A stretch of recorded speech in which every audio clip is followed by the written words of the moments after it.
ఇతరుల్ని ఏదైనా అనే ముందు వాళ్ళు మనని అట్లా అంటే మనకెంత బాధ కలుగుతుందా, సంతోషం కలుగుతుందా ఆలోచించాలి.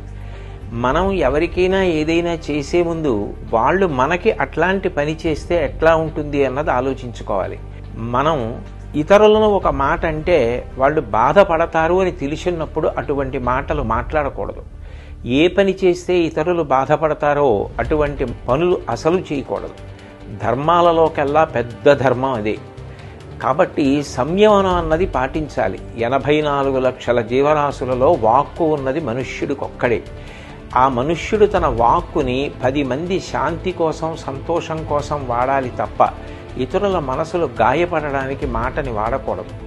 ఈ విషయాలు దృష్టిలో పెట్టుకుని మనందరం కూడా సోషల్ మీడియాని సక్రమంగా వాడుకుందాం తప్ప ఇతరుల యొక్క మనసులు బాధపడేటట్టుగా, ప్రత్యేకించి కుటుంబ సభ్యుల్ని, మహిళలని ఉద్దేశించి అసభ్యకరమైన పోస్టులు పెట్టకుండా మనని మనం నియంత్రించుకొని సభ్యతా సంస్కారాల్ని చాటిద్దాం.